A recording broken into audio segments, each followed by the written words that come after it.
The little girl named May. She is a gifted mathematician who can solve complicated mathematical problems in her head. She also has a great memory and never forgets any series of numbers she comes across. One day, May is walking home with her friends when a group of men abducts her. She is taken to a Chinese mafia leader named Han. The digital data of Han's criminal enterprise is traceable, hence he wants to use Mai as his personal mental calculator who can memorize the data for him. Initially, the little girl refuses to cooperate, but when he threatens to kill her mother, she agrees to do as told. Under the care of their trusted gang member Chang, Mai is brought to New York, where she is hidden as his daughter. Somewhere else in New Jersey, former cop and cage fighter Luke is in an intense match with his opponent. He has set the match up and is supposed to lose, but he accidentally throws a good punch at his opponent and knocks him out straight into a coma. The win angers the head of the Russian mafia, Emil, who lost millions of dollars on Luke. Luke realizes that an angry gangster would mean that his family is in trouble. He rushes home, but is too late because the Russians rushed faster. The gangster's son, Vasily, has already killed his pregnant wife. Luke is devastated by the death, and although he can fight, he doesn't retaliate. The thugs then promise to kill anyone with whom he speaks to or makes contact. With nowhere and no one to go to, Luke returns to his hometown, New York. He starts living as a homeless person, wandering around in the streets of Manhattan. 1 year later, Mai is still working with the gang. Chang takes her on a weekly round of the streets in Chinatown. She memorizes the percentage of net profit or loss every store faces. The store owners are supposed to pay the gang a certain amount of money according to their profit. Hence, Mai is proven to be a useful asset to them. Throughout her time working with the gang, she has learned a lot about how business works in the gangster world. Somewhere else, Luke lives in a highly unorganized homeless shelter. One night, he meets a man with no shoes and severely infected feet. Out of sympathy, he gives the man his new shoes, but the next day, he wakes up to discover that someone slit the poor guy's throat and stole the shoes overnight. Suffice to say that Luke's living conditions are poor. Meanwhile, a lady working closely with Chang approaches Mai in the middle of the night and informs her of her mother's death back in China. It turns out that she was severely sick and in hospital. The following day, the leader of the gang, Han, comes to New York for the first time since he sent Mai. He has come with a piece of paper with a series of numbers on it. Mai is asked to memorize the number, which she does in less than 10 seconds. The numbers seem to be of great importance because Han burns the piece of paper to ashes, so only Mai would know what they are. After that, Chang takes her to the next location. Mai is told that she will have to memorize the second series of numbers when she reaches the destination. Everything goes according to plan until they are attacked by the Russian mafia, led by Emil, the gangster who killed Luke's wife. They are also after Mai because of the numbers she has memorized. A shootout ensues where the Chinese gangsters lose to the Russians, who abduct Mai. Somewhere else, Luke is having a bad day because a passerby stole his breakfast money. While trying to buy something, he bumps into his former colleague from the police force. The man instantly recognizes Luke and takes him to an abandoned building with his fellow cops. A long time ago, Luke debunked their corrupt ways of helping the local gangsters. The cops are still furious at him for getting them in trouble back then. They beat him up and insult him, but he doesn't retaliate. In the end, a cop hands Luke a gun, urging him to end his own life. But Luke refuses and walks away.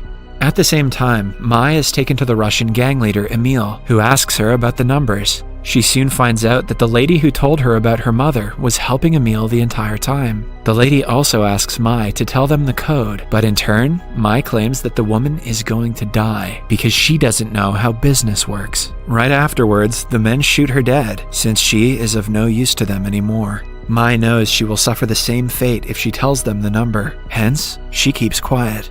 Just then, a corrupt cop and one of Luke's former colleagues, Captain Wolf, comes to the Russian hideout to catch the criminals. However, he is not doing it for the law, but on the orders of the Chinese leader, Han. Emil calls the captain and offers him double the money than the Chinese gangsters to get away from his hideout. The corrupt captain accepts the deal and retreats. By this time, Mai has run away from the hideout without anyone seeing her. Both the Russians and Chinese gangsters start looking for her in hopes of finding her before the other group does. Mai eventually reaches the subway station where Luke is about to end his life. He is seconds away from jumping on the tracks when he locks eyes with the scared little girl and stops himself. He also notices the gangsters who killed his wife looking for the little girl. To run away from them, she gets on the subway, but the gang gets a glimpse of her and follows. Luke realizes something is wrong and makes it his mission to save the girl. He latches onto the subway and kills all the Russians on his way.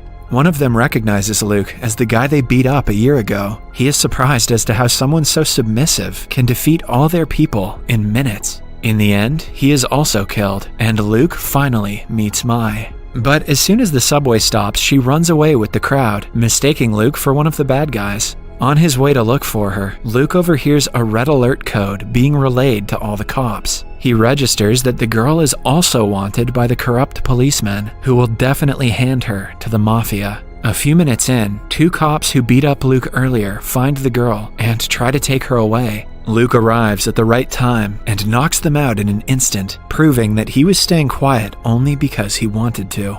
Mai still doesn't trust him, but gets into a car with him when the Russian mafia arrives. A high-speed car chase ensues in the streets of Manhattan. At last, Luke kills all the Russians, steals their wallets, and takes Mai to a fancy hotel. Somewhere else, the captain finds out that Mai was taken by force, not by the mafia, but by Luke. He is in shock because Luke hasn't been involved in anything crime-related since he left the police force.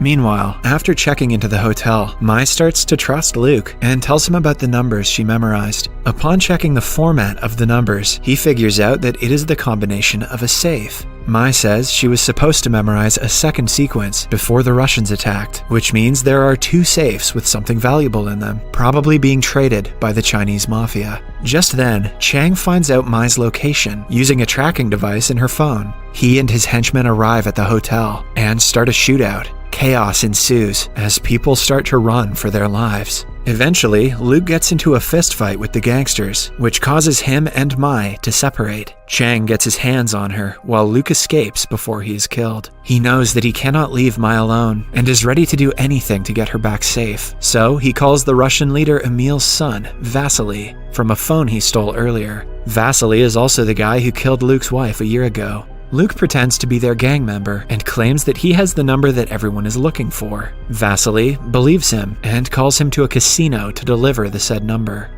Somewhere else, the city's mayor calls the corrupt police captain to his office to discuss all the shootings. It turns out that he and his boyfriend Alex are also just as corrupt as the others. The mayor reveals that Luke wasn't a normal cop. In fact, he was a CIA agent loaned to the police force after 9/11. While he was in the police force, he and his former partner Alex assassinated several crime bosses in an effort to impose order. However, Luke had to quit after exposing the corrupt ways of the captain and his squad.